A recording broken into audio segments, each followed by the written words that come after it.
Everybody joining me on the show this week. 'Cause I had this guy on. He was at SEC Media Days last week.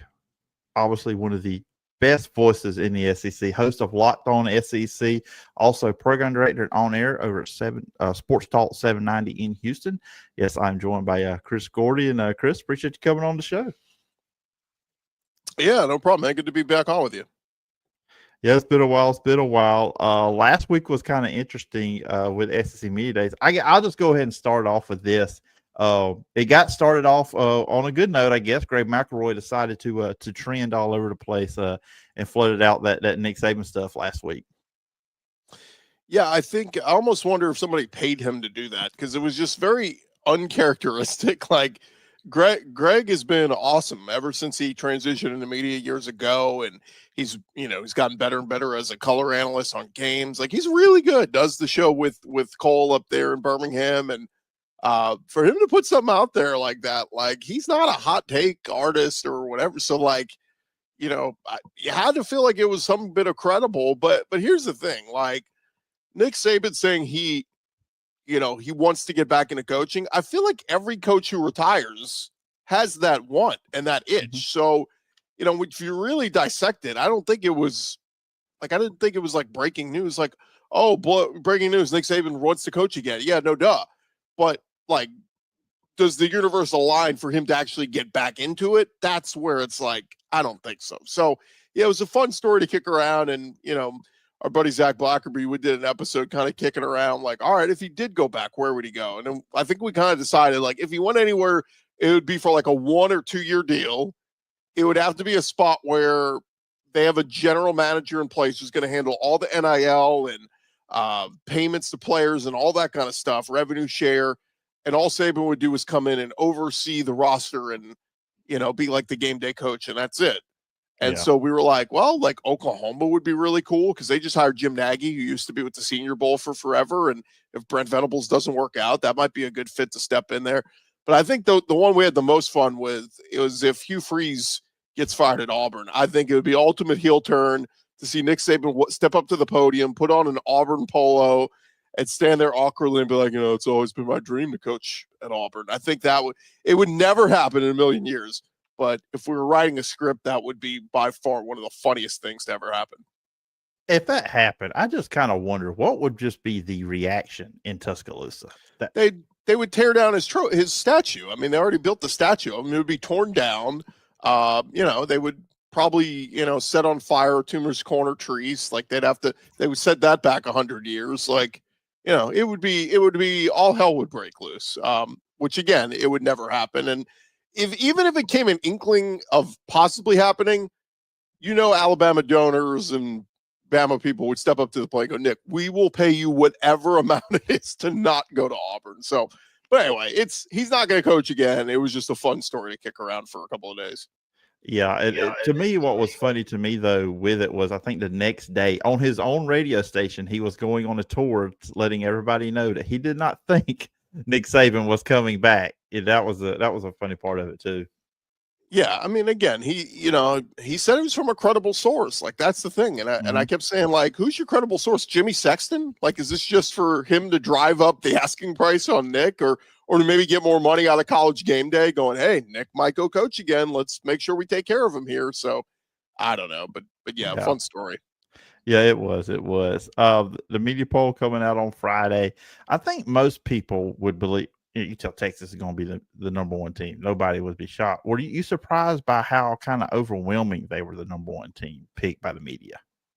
I was, and I mentioned it on our podcast. I voted for Georgia. I just thought, and look, Georgia's got a lot of new pieces. Don't get me wrong. It's not like they are, that I thought they should be the prohibitive favorite. I just thought that most people were going to lean towards, Kirby getting the benefit of the doubt. Georgia gets the benefit of the doubt. I mean, even last year, for all that went wrong with them, with all the picks that Carson back through and all that, they still go back and tell Steve Sarkisian in Texas, hey, at halftime of the SEC championship game, you're going to knock out Carson back. Did anybody feel like right there, you put all your money on Texas, they're going to come back and win the SEC championship? And they didn't. Gunnar Stockton played well enough, moved the ball, and The defense played well, and Georgia still won that game. Georgia went 2-0 against Texas last year. And so they got to play again this year. And guess what? That game is in Athens. So again, that's why I go Georgia to me is the they give the benefit of the doubt, but everybody's giving it to Texas. And look, Texas lost a lot, and Sark has recruited great there. And I'm an Arch Manning fan. Like, I think he's going to be awesome down the road. But I think right out of the gates, I think they got a lot to get figured out here. And to me, they have not earned the benefit of the doubt. Sark's got to prove it still. Kirby's got a long track record there at Georgia of reloading. We interviewed Kirby last week, and I said to him, I said, you at Georgia, you don't rebuild, you reload. Texas, I don't know if they reload.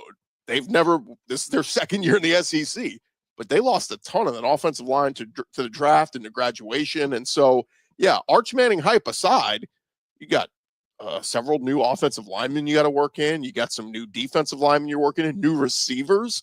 Like, that's another one of the underrated things we're not talking about. Matthew Golden being a first-round pick and all those other pieces that they lost, they're gone. Like, they've got to work all those pieces in. I like Ryan Wingo. He was a freshman last year. He'll step up and, maybe that be that go-to target for Arch. But, yeah, I was a little shocked by how overwhelming that the media voted for Texas. And look, I think LSU got some votes too. I was talking with some folks last week. JD Piquel over at On3.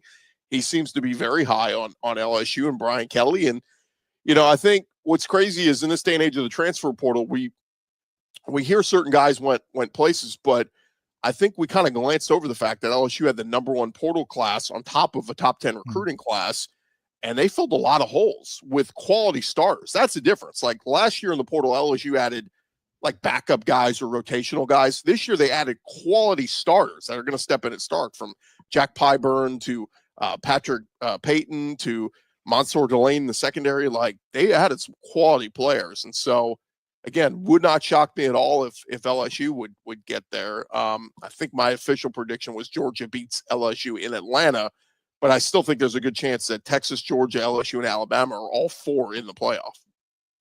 Yeah, and with Georgia, and that's one of the teams I wanted to hit on. Gunnar Stockton, because they did go out and put some talent around him. You got Colby Young and Dylan Bell coming back. Oscar Depp at tight end. We know they're going to run the ball and play defense. Zykeia Branch from USC. You got Noah Thomas coming in from A&M. But just for what a little bit we saw Gunnar Stockton last year, second half in SEC championship game, and then obviously in the playoff game, he's had the whole offseason to get him ready. How confident are you in him being able to deliver big wins in SEC championship and potentially a national championship for Georgia? It was funny talking with some of the folks at Georgia. A few of them told me, they said, of all the things that Georgia has, the one thing I'm least worried about is Gunnar Stockton. That they think he can just kind of be that game manager and and be the guy. Like, that was the problem with Carson Beck last year. It wasn't he was bad. At times when he was good, he was awesome. But when he was like when he threw those picks, it was like, dude, what are you doing? And he had like that stretch where he threw like 6, 7, 8 interceptions in like a 4-week span. It was like, what in the world is going on here? And really put him behind the 8 ball. So I think Gunnar Stockton, as long as he protects the football, doesn't do that, I think a lot is dependent on their, on the run game getting back to what it was. Last year was the first time it felt like Georgia didn't have that dominant run game that they're so used to having. And a big part of it was all the injuries, to the guys, Robinson and all the different guys they have back there. But they bring back Nate Frazier, who was a true freshman, showed some glimpses last year. And then they go and get Josh McCray out of the portal, who, was a 1,000-yard rusher at Illinois last year. So I think those two guys, with their offensive line being solid, this might be the best, like, on paper receiving core that Georgia's had in a while under Kirby. When you talk about Colby Young, who came in last year from Miami, you got Dylan Bell, who's going into his senior year, former high school running back that can play scat back / receiver. Zykeia Branch was one of the big portal acquisitions coming in from USC. You mentioned Noah Thomas, who I loved at A&M. How about London Humphreys? Started his career at Vanderbilt, came to Georgia last year, could take another step in his development. So I love the pass catching weapons they have. You said Oscar Delp, Lawson Lucky. It feels like they've both been there forever. So yes, I like it, man. I like the pieces they have on offense. To me, it's about, can that defense get back to being the suffocating defense? Because you go back and look at the numbers. Like, we're so used to Georgia being top 10 in every defensive statistic. They were not last year. They were like middle of the pack in a lot of categories. And so, look, it starts with Dalen Everett, KJ Bolden, and those guys in the secondary locking down opponents. CJ Allen obviously is a wrecker at linebacker, but who's going to be the guys to emerge on that defensive line? I had somebody tell me they think Christian Miller is set for a monster year. I heard Jordan Hall is a guy to watch for. So, yeah, if they can get some kind of pressure up front, then it might be back to being the old suffocating, dominant Georgia defenses. And last year, like some of their biggest games was on the road, so that flips this year. The two probably biggest road games are at Tennessee and at Auburn. Obviously, games they're going to be favored in, so that's also kind of working in their direction this year. Not the road schedule is not as daunting as it was last season. Yeah, and I think that Auburn game, did they announce it as a night game? I believe so. That's tough, man. Jordan Hare, when it's rocking and sold out at night. Keep in mind, last time they went there, they needed a miracle from Brock Bowers late to put that game away. So, yeah, I'm with you. I mean, look, you get Alabama at home, they'll be heavily favored there. I think getting Tennessee week 3 on the road, that's a good spot because they may still be working in Joey Aguilar and trying to get him used to that offense there. So you're right. I mean, and then Texas at home, they went 2-0 against them last year. I don't see any reason why they can't beat them again. So schedule sets up great for Kirby, even if they have 2 pitfalls. I mean, 10-2 gets you in. Yeah, if Texas gets beat by Georgia, and you got to start thinking with that team and that staff, it's like, okay, we not just beat Georgia. It'd be kind of like how Georgia was having that problem with Alabama. Then it's the other way around where Texas just can't knock off Georgia. And you mentioned LSU. I'm really interested in this team because offense with Garrett Nussmeier coming back from just a talent standpoint, I think the best returning quarterback in the conference. And then what they have around him at receiver, the defense, with Harold Perkins coming back healthy, what they've added there. But how big a year is this for Brian Kelly? I'm not about to say hot seat for Brian Kelly, but just getting this team to the playoff, which they hadn't done in his first 3 years. Yeah, well, I think hot seat is fair to say year 4, the expectation is to get to the playoff. If you really want to be tight, so there's some LSU fans saying he needs to win a championship because the 3 previous coaches all did it in their first 4 years on the job. Nick Saban did it, Les Miles did it, and Ed Orgeron did it.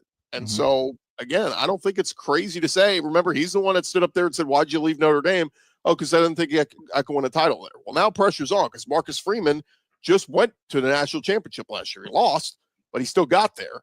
And that was the problem with Brian Kelly. He was like, look, I can make the championship game. I can make the playoffs at Notre Dame, but we can't get over that hump. We don't have the quality athlete to get over it. At LSU, I mean, you got those kind of kids growing in your backyard.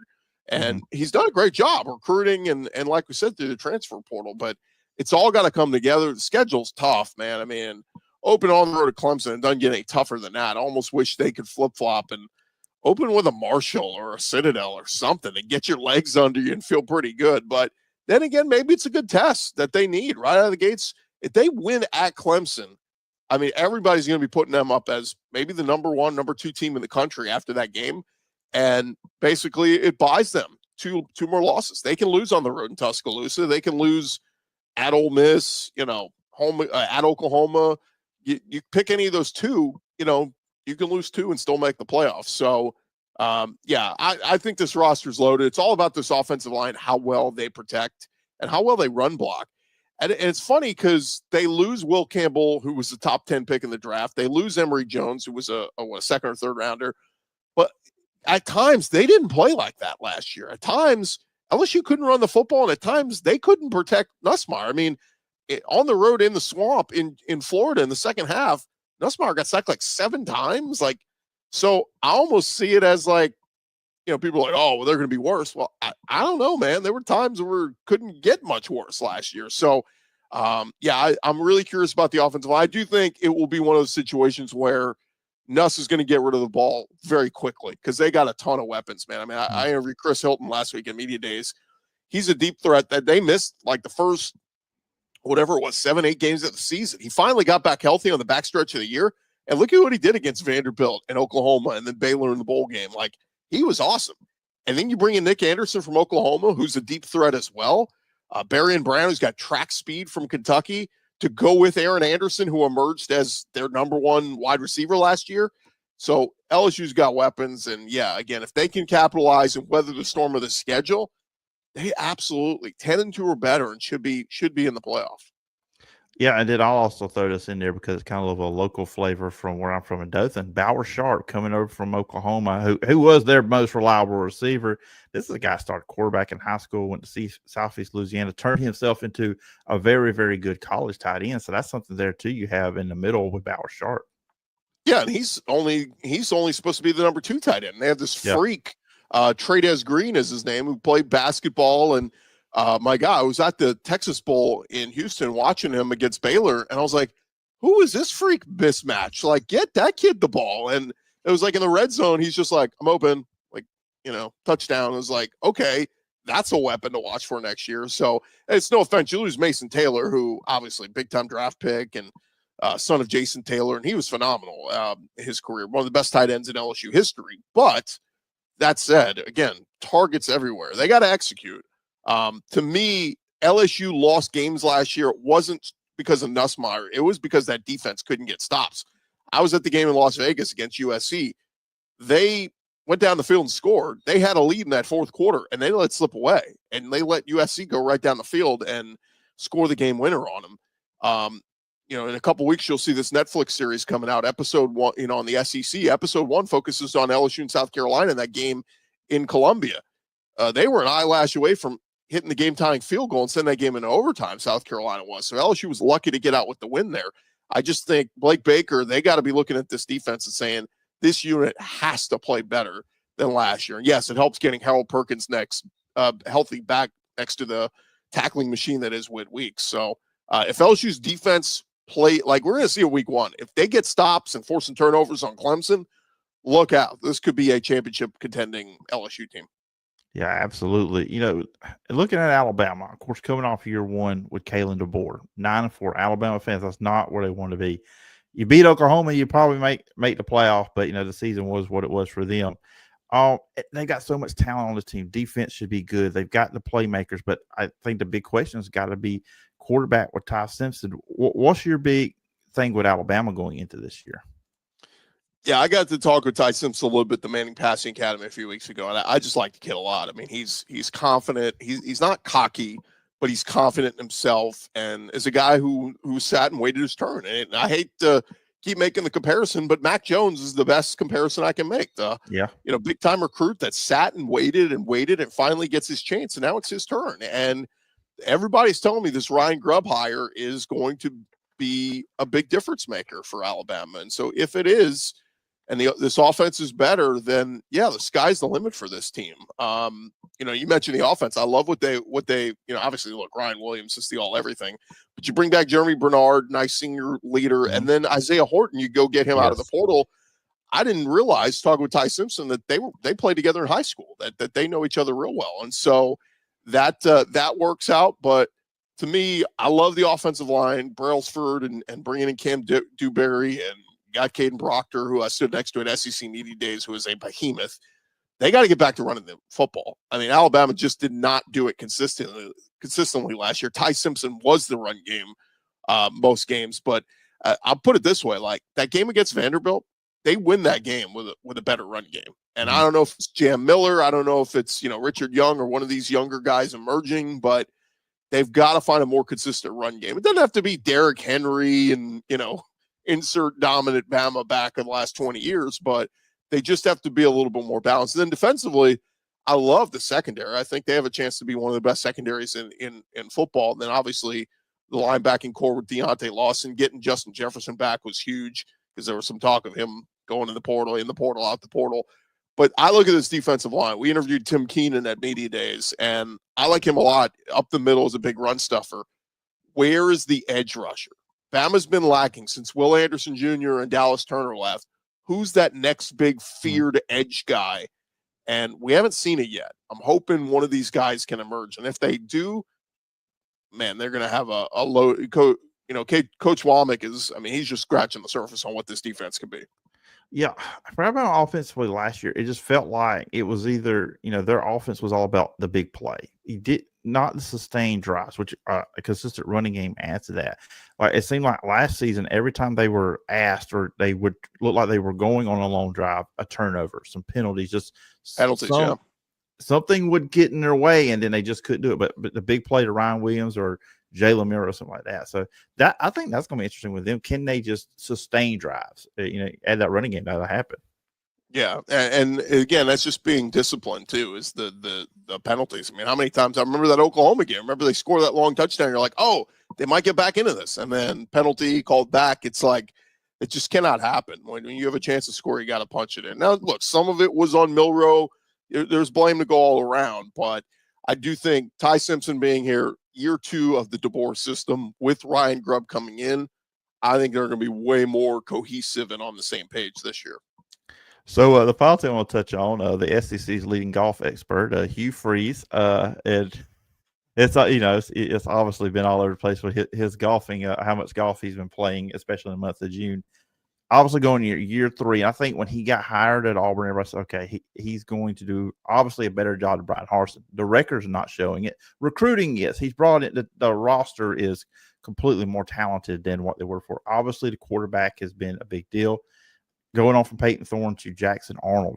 Just what's your feeling about Auburn, and do you see Hugh Freeze on the hot seat this year? Well, he's definitely on the hot seat if this thing doesn't get better. I mean, look, I love how he tried to change the standard a few weeks ago when, he goes, hey, look, everybody understands our mission is to get to a bowl game. It's like, okay, no, nobody's saying it would be an improvement. Yeah, but nobody's going, oh my God, I hope we go to a bowl game this year.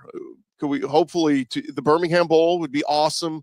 Going to Shreveport. Oh my God, if we could go to the Independence Bowl, no Auburn fan is saying that. So, I don't think playoffs should be on their mind, but 8-4 and laying a foundation and building this thing up. And then you bring a bunch of these dudes back next year. This could be the year where they lay the foundation. Don't get it twisted. Hugh Freeze wasted everybody's time with Peyton Thorne. No offense to the kid, but that just was not the guy. And then to waste 2 years on him, I thought was the fact that they didn't bring in another transfer portal quarterback last year just speaks volumes. I'll go back a few years ago where LSU had what they thought was a pretty good quarterback room. Miles Brennan was coming in as the 6-year senior, the incumbent. Everybody thought he was going to be the guy. And then we hear Jaden Daniels from Arizona State's transferring, and everybody's going, what? Why? Why are you going to add it? He's not going to play. This is Miles Brennan's team. Mm-hmm. And then lo and behold, they get the just spring ball, and Jaden Daniels is balling out, and suddenly Miles Brennan retires from football. And so I think a lot of people were kind of taken aback by that. But yeah, point is, put as many dudes as you can in that room. Lane Kiffin a couple years ago with Jackson Dart went and got, I forget the kid's name, but a kid from Oklahoma State that is Spencer Sanders, I think, threw for a ton of yards in his career at Oklahoma State. He comes to Oxford, he doesn't play, but it was a great insurance plan for Lane Kiffin. And lo and behold, he may have pushed Jackson Dart and made him better. And that's where I thought Hughes should have done last year was, even if you think Peyton Thorne's the guy, bring in somebody to push him. And I'm sorry, Hank Brown and Holden Garrett were not going to be those guys. And look at where they are now at Texas State and Iowa, I think. So, that tells you the caliber of quarterback you had there. So Jackson Arnold he's a legit quarterback. Yes, he was a victim of a terrible circumstance at Oklahoma last year with so many banged up weapons from offensive line to wide receiver injuries. It was a nightmare. We've seen if Jackson Arnold has good players around him, he can be very good. And I think that's what he's going to have at Auburn. And I think this offensive line led by Connor Lew is going to be very good. But look, we're all excited to see what Cam Coleman does as a true sophomore. I think we're excited to see what Eric Singleton does, transfer from Georgia Tech. We'll wait and see what happens with the legal stuff with Malcolm Simmons, but Perry Thompson, the other one that barely gets any mention, Horatio Fields, is another one that is a transfer portal guy that, from Wake Forest that I've heard, keep an eye out for him. So I'm a little worried about the backfield, Damari Alston, Jim Cobb. Hopefully they can find some kind of, maybe running back by committee back there. This is the year I wish you had a Tank Bigsby or a Jarquez Hunter. There would be no doubt you wouldn't have any problem back there. But and the defense, I think, is going to be good. Keldrick Falk he's been a monster since he stepped on campus. So I think defense is going to be really solid. But the question is, to me, the season starts on that Friday night at Baylor. It's a must win. You have to win now. It's not like Waco is a tough place to play. Win by 1 point, win by 25. I don't care how you do it. Just get out of there with a win, because you come home with Ball State, come home with South Alabama, and then it's that road trip to Oklahoma, and they are going to win blood. The Sooner faithful are going to be screaming bloody murder at Jackson Arnold, and so that is going to be a tough test. And then you're at A&M and then home for Georgia. That is as tough of a stretch as you can get. But I think, again, this is going to be a much improved team. Hugh Freeze better not prove me wrong, because when they hired him, I said this is a tremendous hire. Hugh Freeze is a winner everywhere he's been, at Liberty and Ole Miss. And his one place he hasn't been a winner is Auburn so far. So he has got to be better this year. If not, he'll find himself unemployed sooner rather than later. Yeah, and I agree with you. That first game is, but that's just the season to me, because if you win that, it gives you momentum for the rest of the way. And then that back to back at Oklahoma, at Texas A&M, that's gonna be a tough one. Just going back to back, because as you said, and then Jackson Arnold's gonna want to prove something too, going back to Oklahoma, and then you got A&M the next week. So yeah, so we'll see. Auburn's going to be worth watching. I think that's going to be for sure how they do it. I know I told you 20 minutes, so one quick question, if it's okay.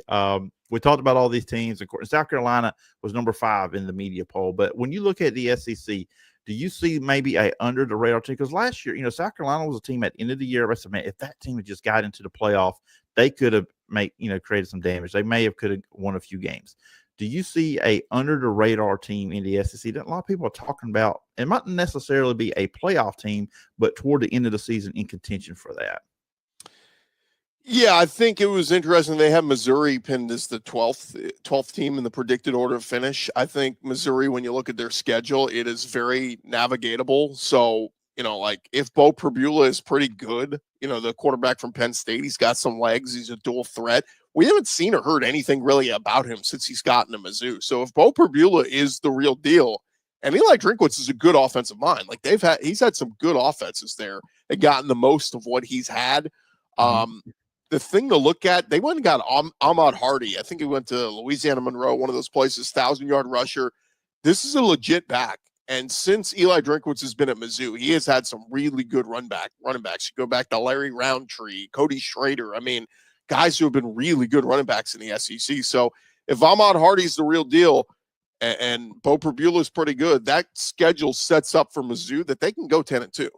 The other one is Ole Miss. I keep saying I think it'd be hilarious if the year after they were supposed to make the playoff with Jackson Dart and all these other pieces, that they make the playoff the next year with Austin Simmons. But the schedule's still what it was. It's a navigatable schedule. And so if Ole Miss can win their tough games at home and pull off an upset or two on the road, that's a team that certainly could be in the thick. And then the third one I'll just throw in there is watch out for Arkansas.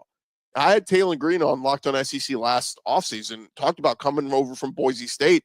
He loved Bobby Petrino and said Bobby Petrino was showing him film of Lamar Jackson and, showing him this is kind of some of the wrinkles of the offense we have. I thought he was pretty good last year, but too many mistakes, too many turnovers, too many fumbles and interceptions.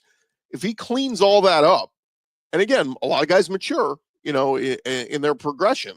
If Taylor Green is better this year, watch out. Arkansas, I'm not saying they're going to be a playoff team, but a team that will win some games they're not supposed to, make some noise. Maybe it's a 7-5, 8-4 type season, but that would be a massive improvement for Sam Pittman and company. So again, this is where I wonder, is the SEC going to cannibalize itself, which is certainly can. People want to argue the strength of conferences. To me, a strong conference is not one team 12-0 and everybody else sucking. Dominant conference is anybody can beat anybody on any given Saturday. Look what we had in the SEC last year. We had an upset in the conference every Saturday. And look, my betting account loved it. I made a lot of money last year betting on SEC games. But on the flip side, you better bring your A game every week, because if you don't, you're going to get beat. There's a reason why. What was A&M sitting at 7-1, leading the SEC, and then they go and lose 4 of their last 5. This conference will eat its own. And just look, order finish predicted. You got Vanderbilt sitting there at 13th, and with Diego Pavia on any given Saturday, that guy's got some confidence. They can beat you. They showed that last year. Again, that's a team. Again, I'll give them. They're going to beat somebody that they're not supposed to. And we'll give you one more here. I think Mississippi State finishes last, but I think they win an SEC game. They win one. I don't know which one it'll be, but I think they play spoiler. If Blake Shapen back healthy, the weapons they have on offense, they're going to score some points. They were in some close games last year with Michael Van Buren, who was the backup. So I think State doesn't go winless in the conference. I think they win a game. Kentucky is the tough one. Kentucky's the ultimate wild card. Not a believer in Zach Calzada? I think I counted over 50 guys they've brought in through the portal. I was joking, like, you're going to have to get a program. I think they open with Toledo. If you're a Kentucky fan, you're going to have a program going. Who the hell's number 16? Who's number 4? Like, you're not going to know who any of these guys are. But it's the ultimate crapshoot for Mark Stoops. Either this thing bombs and you're the worst team in the SEC and you get fired, or maybe you find lightning in a bottle. Some of these pieces click. Calzada, if he's the quarterback, like, maybe they win some games. And I think 6-6, if Kentucky gets there, that saves his job and they get back to a bowl game. But, like, again, just another team that could create some madness on the season. Look at last year. They had one of Mark Stoops' best wins of his career, beating Ole Miss that knocked him out of the playoff. Yep, pretty much. Yeah. Yeah. When I was looking through the preseason magazines, I just forgot that Calzada was going to Kentucky. I said, this can't be right. So I pulled out I was in Lindy's. I looked at Athlon. I said, okay, he is back in the conference. So good. Don't forget, they have a kid named Cutter Boley, who was a true freshman last year. They're very high on. And I've been told by a few people that don't be surprised. Like, they may roll out Calzada to start the opener, but don't be surprised if they go, like, by script, maybe second half, but Boley comes out and gets the start just to see what they have in both. So I wouldn't. Calzada's got skins on the wall and he's throwing for tons of yards at all his different stops, but I wouldn't automatically just assume he's going to start all year at Kentucky. Yeah. So the whole conference interesting. And Chris, I appreciate you coming on the show. I told you 20. We've gone over 30 minutes here. It's been a blast having y'all talking all things SEC football. For let you go, can you let the listeners and viewers where can they find you on the work you're doing? Yeah, Locked On the SEC, wherever you get your podcasts. We are less than 400 subscribers away from hitting our 10,000 mark. Our audio version's been around for years, and we're always consistently during football season a top 100 sports podcasts and all that. We appreciate everybody subscribing, but we've been building up that video following. And so if you give us a follow there, we're hoping to get to 10,000 before the start of football season and hopefully skyrocket from there. So again, great interviews we got all week at SEC Media Days for anybody who missed it, and Locked On SEC, wherever you get your podcast. All right, everybody go check it out. And Chris, once again, I appreciate the time, and I look forward when we get to do this again.